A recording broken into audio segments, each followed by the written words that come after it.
यह कहानी शुरू होती है दो दोस्तों से। अकीरा फूडो एक सॉफ्ट हार्टेड लड़का जिसे क्राई बेबी कहा जाता है क्योंकि वो हर छोटी बात पर रो देता है। उसका दिल इतना साफ है कि वो किसी को दुख में नहीं देख सकता। और फिर है रियो असुका, एक कोल्ड जीनियस प्रोफेसर जो इमोशन से परे है। हाई आईक्यू, परफेक्ट फेस, लेकिन आंखों में कोई गर्माहट नहीं। ये दोनों बचपन के सबसे अच्छे दोस्त हैं। लेकिन रियो एक दिन अकीरा के पास एक शॉकिंग ट्रूथ लेकर आता है। Demons exist and they are coming back. हजारों साल पहले डीमंस धरती पर राज करते थे, लेकिन अब वो वापस आ रहे हैं। और रियो के पास एक प्लान है। रियो अकीरा को ले जाता है एक अंडरग्राउंड पार्टी में। The सब्बत, drugs, alcohol, violence. यह कोई नॉर्मल पार्टी नहीं है। यह एक रिचुअल है डीमंस को जगाने का। और फिर होता है वो जो किसी ने सोचा नहीं था। Demons breakout. लोगों के अंदर से डीमंस निकलने लगते हैं। बॉडीज फटने लगती है, स्क्रीम्स गूंजने लगती है। यह प्योर हॉरर है, ब्लड, फ्लैश, केओस एवरीवेयर। लेकिन अकीरा, वो अलग है। जब पावरफुल डीमन अमोन उसके अंदर घुसता है तो कुछ अजीब होता है। अकीरा का प्योर हार्ट इतना स्ट्रॉन्ग है कि वो डीमन को कंट्रोल कर लेता है। The body of a demon, the heart of a human. Akira बन जाता है devil man, super human strength, speed, demon powers. लेकिन अंदर से वो अभी भी वही क्राई बेबी अकीरा है जो किसी को दुख में नहीं देख सकता। रियो कहता है, now you can fight them. You are the only one who can save humanity. Demons पूरी दुनिया में फैलने लगते हैं। लेकिन असली हॉरर यहाँ से शुरू होता है। ह्यूमंस को पता चलता है कि डीमंस एग्जिस्ट करते हैं। और फिर पैरानोया फैल जाता है। Who's a demon? Who's still human? पड़ोसी अपने पड़ोसी को मारने लगते हैं।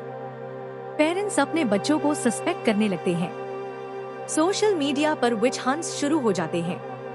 इनोसेंट लोगों को सड़कों पर जला दिया जाता है। उनके पीसेस काट दिए जाते हैं सिर्फ इसलिए क्योंकि किसी को डाउट हुआ।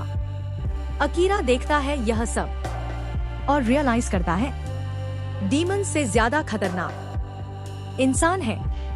फियर ने इंसानों को मॉन्स्टर्स बना दिया है। और फिर आता है वो ट्विस्ट जो सब कुछ बदल देता है। रियो वो कोई इंसान नहीं है। रियो इज साटन। हाँ, वही satin, the fallen angel. God ने उसे डीमंस के साथ पहले ही डिस्ट्रॉय कर दिया था, लेकिन साटन वापस आया इंसानों को प्रूव करने के लिए कि वो डीमंस से बेहतर नहीं है। डीमंस का आउटब्रेक, वो सब रियो की प्लानिंग थी। उसने अकीरा को डेविलमैन बनाया एक्सपेरिमेंट के लिए, यह देखने के लिए कि क्या कोई इंसान दिल के साथ डीमन पावर संभाल सकता है। लेकिन असली गोल यह था, prove that humans are cruel, selfish and deserve to die. और अब रियो साटन अपनी असली फॉर्म में आता है।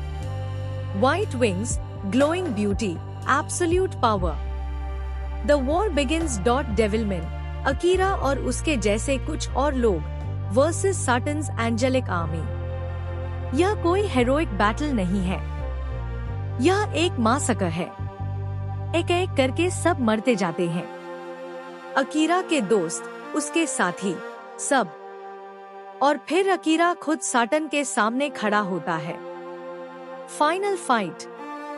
लेकिन अकीरा हार जाता है. बैटल खत्म हो चुकी है।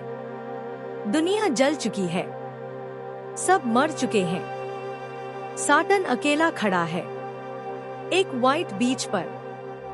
चारों तरफ सिर्फ राख और खून। उसकी गोद में है अकीरा का आधा शरीर, lower half missing, blood everywhere. और फिर साटन रोता है। पहली बार वो फील करता है कुछ। Akira, I think I loved you. लेकिन बहुत हो चुका है। अकीरा जा चुका है, सब जा चुके हैं।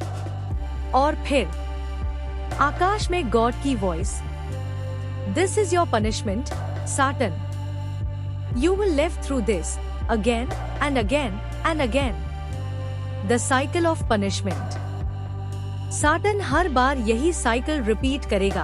अकीरा को मिलेगा, उससे प्यार करेगा और फिर खुद उसे डिस्ट्रॉय करेगा। हर बार रियलाइज करेगा कि वो उससे प्यार करता था, लेकिन हमेशा बहुत देर हो चुकी होगी। Eternal loneliness. Eternal regret. Devilman Crybaby वो एनीम है जो आपको तोड़ देगी। यह कोई हैप्पी एंडिंग नहीं है, कोई होप नहीं है, बस एक मैसेज है।